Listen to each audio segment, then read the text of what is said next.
So sunod-sunod nga po ang magagandang balitang dumadating para sa ating pambato na si former 3 Division Champion Angas ng Pinas General Casimero. Ito po ay dahil isang araw lamang matapos ilagay ng WBO si Cuadro Alas bilang number 4 Super Bantamweight top contender para sa WBO World Title Belt ni Naoya Inoue, ay agad ding umaksyon ang World Boxing Council.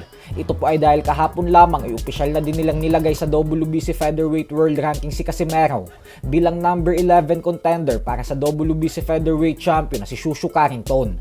Para sa WBC ay sapat na ang ginawang pagtalo ni Casimero kay Luis Nery upang ilagay nila ang pangalan nito sa mga contenders ng featherweight division kahit catchweight lang sa 124 pounds ang naging laban nito.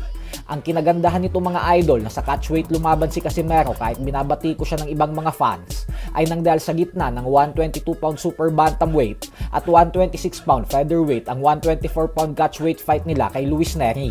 Kaya naipit ang mga sanctioning bodies kung saan nila ilalagay si Casimero.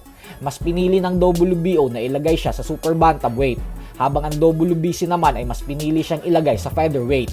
Kaya panalo talaga dito si Cuadro Alas dahil dalawang titulo sa magkaibang dibisyon ang pagpipilian niya. Sa sitwasyon na ito ay may mas pag-asa na siyang makorner si Naoya Inoue dahil kung magdesisyon si Inoue na manatili sa super bantamweight division ay pwede niyang tahakin ang landas sa WBO para matuloy ang kanilang laban, lalo pat yung tatlong nasa taas niya sa WBO rankings ay kasalukuyang hindi available para labanan si Inoue. Kaya lumalabas ngayon na siya na ang pinakamataas na WBO contender na pwedeng lumaban kay Inoue. At kung pipiliin naman ni Inoue na umakyat na ng featherweight division ay pwede nang tahakin ni Casimero ang ruta niya sa WBC at dito na siya lumaban hanggang sa umangat pa ang kanyang ranggo. Pero sa sitwasyon ng WBC ay mas mahirap itong landas kumpara sa WBO dahil number 11 pa lang siya. Madami-dami pa ang kanyang dapat labanan at talunin upang makarating kay Inoue. Kumpara sa WBO na number 4 siya ay pwede na talaga silang magtuos ngayong taon ni Inoue.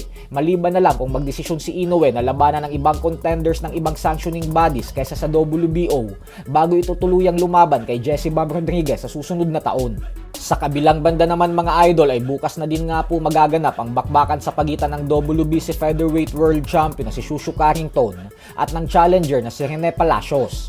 Wala pong naging problema ang dalawa sa pagkuha ng tamang timbang dahil tumimbang si Carrington ng 124.9 pounds habang si Palacios naman ay 125.7 pounds. Parehong pasok sa 126 pound limit ng featherweight division kaya tuloy na ang kanilang bakbakan bukas. Habang sa main event naman ay magtutuos ang WBO lightweight champion si Abdullah Mason at ang challenger na si Albert Bell.